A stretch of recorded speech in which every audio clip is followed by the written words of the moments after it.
Quero falar sobre uma outra informação, no mínimo icônica, né? Algo bem diferente aí, uma entrevista do presidente do Atlético Goianiense, o Adson Batista, a Rádio Sagres, valeu demais aí a galera, que garantiu uma torcida para o Goiás nesse jogo contra o Cuiabá, válido pela 33ª rodada do Campeonato Brasileiro, né? O Goiás que estava jogando contra o Cuiabá, lá na capital do Mato Grosso, e o Atlético recebeu o Ceará aqui em Goiânia, né? Uma vitória por 1-0, na minha opinião, e até merecido também. O Atlético possivelmente não vai cair nessa edição de Campeonato Brasileiro, porque é o único minimamente decente, organizado e que joga um pouco de futebol e tem vergonha na cara, né? Como é o Adson Batista, que, na minha opinião, pode ser o cara que um outro acontece, né? O seu tipo, da forma que ele fala e tudo, mas é um cara que nunca deixou de dar a cara a tapa. Eu acho que isso é uma coisa que, infelizmente, falta muito, não só no futebol, quanto em geral, em todas as partes da sociedade, né? Quando você erra, é muito fácil esconder, ficar ali dando entrevista só na hora que vence. Todo mundo quer, né? Eu chegar aqui, gravar vídeo satisfeito demais com a vitória, olha que eu não tenho participação nenhuma disso, quanto mais aí os diretores, os principais, quando perdem, né, acaba sumindo. O Adson Batista não, ele inclusive falou sobre essa questão, né, do clube praticamente do Atlético já está 5, 6 rodadas atrás, virtualmente rebaixado, assim como hoje está o Avaí, por exemplo, né, ele havia comentado sobre essa situação. Temos que ficar na Série A, e hoje mais do que nunca estamos vivíssimos, né, estamos aí a 1 ponto do Ceará e a 2 de passar de mais um concorrente direto. Os resultados estão todos sendo convergentes, então merecemos. Hoje, com essa vitória e os outros resultados que aconteceram, está se desenhando para o Atlético estar na Série A do ano que vem, o que disse o Adson Batista. Inclusive, uma outra frase ali trazida pela Natália Freitas, lá da Rádio Sagres, valeu demais aí a ela. Eu nunca torci para o Goiás, mas hoje tenho que confessar que eu torci sim para o Goiás, fecha aspas, o que disse o Adson Batista. E de fato, né, uma vitória hoje do Cuiabá seria bem pior para o Atlético Goianiense. Apesar da gente esmeraldino, a gente fica naquela coisa, pô, 38 pontos, será que já ia salvar?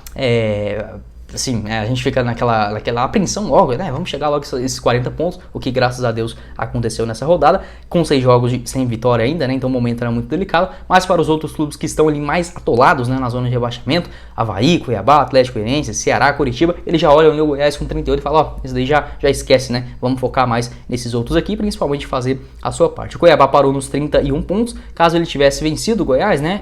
O Cuiabá chegaria a 34, seria o primeiro time fora da zona com 8 vitórias, e o Atlético Goianiense ficaria atrás ainda do Ceará, que tem 34 pontos, o Atlético apareceria na 18ª colocação com 33, a 1 ponto também de sair do Z4, mas tem esse outro clube, né, no meio ali, o Cuiabá, e com o Goiás com a diferença já pro Atlético, né, de 5 pontos, o que é bem mais difícil de você tirar, faltando aí 5 rodadas. Quero saber sua opinião aqui embaixo nos comentários sobre esse pensamento aí do Adson Batista, né, falando dessa torcida para o Goiás nesse jogo contra o Cuiabá, esses dois duelos que aconteceram no mesmo horário. Para o Goiás o ideal seria um empate, né, se tivesse um empate nesse jogo entre Atlético e Ceará, o Goiás teria ali uma posição um pouquinho mais confortável em relação à zona de rebaixamento. O primeiro dentro da zona seria, no caso, o próprio Atlético, né, com 31 pontos, então o Goiás abriria 10 de vantagem, mas pelo menos se a gente for olhar em relação à Sul-Americana, o Ceará que está na 16ª colocação, é muito emboladinho, né, pelo menos ele parou nos 34 pontos, e o Curitiba também, que ficou no empate, né, com o Internacional dentro de casa, o Goiás abrindo esses 6 pontos de vantagem em relação à Copa Sul-Americana, faltando 5 rodadas e com esse jogo a mais, né, para o Verdão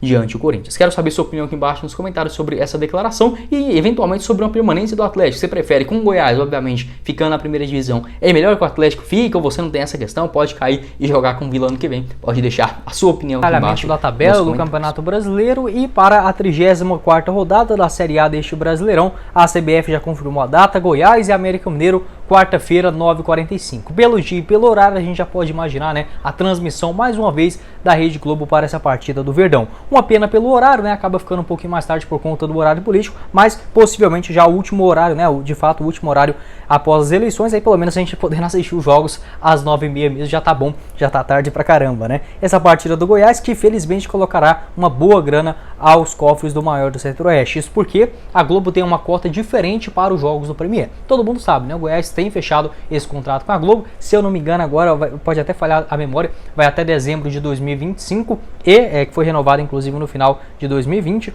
E essas cotações são colocadas para os jogos do Goiás como mandante no Campeonato Brasileiro. De fato, todas as 19 partidas dentro de casa, o Goiás vendeu para o Premier. Em relação à Rede Globo, né, na TV aberta, aí no caso são outras licenças, a Globo também adquiriu, mas são outros patrocinadores e outras visualizações. É diferente a cotação, por exemplo, para o que paga pro Premier, e também pode ser o mesmo patrocinador, o mesmo apoiador no Premier e na Globo, mas com essa transmissão nacional é um pouco mais caro, né? Então nessa colocação, o Goiás e o América Mineiro irão receber mais ou menos R$1.400.000, né? Uma baita quantia para esse jogo em TV aberta. Essa inclusive que será a 6ª transmissão da Globo para Goiás, né, nesse Campeonato Brasileiro. Uma boa, já que, por exemplo, em 2020 a gente teve apenas um jogo exibido, né, que foi aquela partida contra o Atlético Mineiro na Serrinha, uma derrota por 1-0. Então a diretoria que assim, faz o mínimo de prudente. Olha, a gente, no mínimo que vai ter mesmo, eu nunca vi um time no Campeonato Brasileiro ter menos do que 2 transmissões em TV aberta. Então a gente pode colocar no mínimo ali R$1.800.000 a R$3 milhões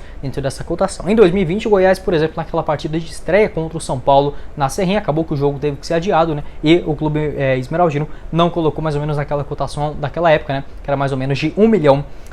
E agora, nessa temporada de 2022, vai para a sua 6ª partida. A primeira delas contra o Atlético Goianiense, lá na 5ª rodada. Também diante do Ceará na Serrinha, Corinthians lá em São Paulo, assim como o Palmeiras fora de casa. E a última contra o Botafogo na Serrinha. Esse jogo também que teve uma grande exibição, né, para grande parte aí do país. A partida contra o América Mineiro, possivelmente com transmissão para Goiás e também o estado de Minas Gerais. Além disso, em relação às outras partidas que possivelmente terão transmissão aí em TV aberta. Na quarta-feira, às 9h45, Corinthians e Fluminense. A tendência é que esse jogo seja mais para o Brasil, mais completo, né, em geral assim, com transmissão ali, principalmente voltada para São Paulo e o Rio de Janeiro, né, com o Fluminense. Além disso, Internacional e Ceará. Bater palma aqui para os clubes de Minas e Rio de Janeiro, Minas e Rio Grande do Sul, né? Eles não aceitam de forma alguma a transmissão de um outro time, enfim, pode ser Flamengo e Corinthians jogando no Rio Grande do Sul ou em Minas Gerais, serão as equipes deles, sabe? E isso a gente tem que bater muito na tecla, porque a gente tem que orgulhar do que é nosso, sabe? Não ficar valorizando algo que não tem nada a ver com a nossa cultura. E aí, no caso, para Minas Gerais, né? Passando esse jogo, Goiás e América Mineiro. E o Nordeste também tem um pouco disso, sabe? Não serão todos os estados, mas pelo menos ali no Ceará, possivelmente também, porque não ali mais próximo, né? No Maranhão, com essa transmissão de Internacional e Ceará. Uma muito boa, sabe? Eu acho que o Brasil, ele tem... Eu viajando aqui pelo Brasil também percebo muito isso, porque o quão grandes são as torcidas, sabe? Às vezes a gente tem naquela coisa da cabeça do eixo que quer definir só 12 clubes e ainda assim eles fazem de tudo para São Paulo e Rio de Janeiro. E quando a gente afasta disso, clubes como, por exemplo, o Goiás, Atlético Paranaense, Vitória, Bahia, Sport, olha, são vários, Remo, Paysandu, esses clubes têm torcida pra caramba e a Rede Globo sabe muito bem disso. Até por isso mesmo, ainda, apesar de tudo, continua com os campeonatos estaduais, porque ela sabe que na final, na grande decisão do Goiás não da vida, com as duas principais torcidas, Goiás, Vila, Atlético, sabe que a visualização será muito grande, né? Então, boba ela não é, mas a gente tem que valorizar bastante esses dois estados, Minas Gerais e Rio Grande do Sul. Eles não aceitam transmissões de clubes que não tem nada a ver com o que pertence a eles, né? Então, muito bom, pelo menos em Goiás tendo essa 6ª transmissão do Campeonato Brasileiro pelo Clube Esmeraldino e, no caso, colocando mais essa grana muito boa. Lembrando que esse valor não é pago no Pix pro Goiás, tá? É só lá no final do campeonato, aí sim já com a cota toda atual, a tendência é que o Goiás fature mais ou menos com transmissão nesse ano, né? Em geral, com a Rede Globo, entre 50 a 60 milhões de reais. Acho que foi isso que eu tinha para falar aqui para vocês. Goiás e América Mineiro também, que já se enfrentaram na Copa do Brasil lá de 2012, teve transmissão também esse jogo para Goiás e Minas Gerais. Agora vai até fugir a memória aqui qual foi o placar desse jogo, pode deixar aqui embaixo, um golaço do Egídio de falta, né, no Serra Dourada, e possivelmente com a narração do excelente Rogério Corrêa. Gosto demais dele, que narra alguns jogos para Minas Gerais, possivelmente fazendo essa cobertura, né, de Goiás e América Mineiro. Quarta-feira, dia 26 de outubro, às 9h45, primeiro jogo meu de volta, né, quando eu já estiver aí em Goiânia.